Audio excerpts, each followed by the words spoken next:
Hey, Hi. nice to see you. How are you doing? I'm good. Awesome. So Thanks for I hooking kind of this like to start live. the lives by just getting you to give an introduction to who you are. Yeah, for sure. So I am a naturopathic doctor who's working downtown Vancouver, and I have a practice focused in fertility, gynecology, and women's health in general. And when I'm not in the clinic, I enjoy spending time outside, hanging out where water and mountains collide. And I live just outside of Vancouver myself. Okay, so I'm gonna just go ahead and start asking questions if that's all right with Yeah, you. And then go if for people it. have, do you want to wait for questions from like people viewing till the end, or are they okay asking throughout? Yeah, they're okay asking throughout, and then I'll try to catch them as I go. But if we miss them, then we can try to kind of accumulate them to the end. I just don't want to miss a question if it's like just rolling through and we're answering something else. Perfect. Okay, so the first question that was submitted prior is there any apps or products you recommend to increase fertility or track ovulation? Yeah, absolutely. So I go over this with my patients all the time. Tracking is such a key tool to better understanding your cycle, and it's a really good tool to have this information and then bring it to your doctor or your naturopathic doctor to better understand what's going on. So you should be tracking. Some of the simplest and free versions would be Flow. So Flow is really easy to put in like all the symptoms throughout the month.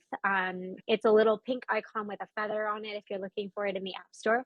And the benefits of that one I find is you can really track heavy bleeding in there. And I find it to be helpful for people counting menstrual products or who may have had like endometriosis or fibroids and they're looking for something where we can like carefully track the amount of blood they're losing every month. It's really user friendly. You can also track cervical mucus, and there's two versions of it. One where you're just saying, okay, I want to be informed about my cycle and I'm planning for fertility and tracking. And then you can also switch to the pregnancy mode, and it will kind of gather information as you go further and further into your pregnancy. So Awesome. Flow's great. I really like Pre-Mom if you need to be tracking your basal body temperature. It's a good one for using the easy at home LH test strips if you're doing like ovulation prediction kits.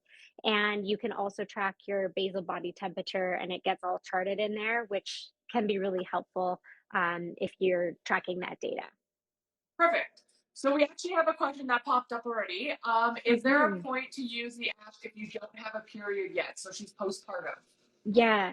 I mean, I think I would track when your last period was. And then if you're noticing any kind of postpartum symptoms, like maybe you've got like bleeding postpartum, so you want to track lotia and you want to track other kind of like bleeding or clotting, that could be beneficial.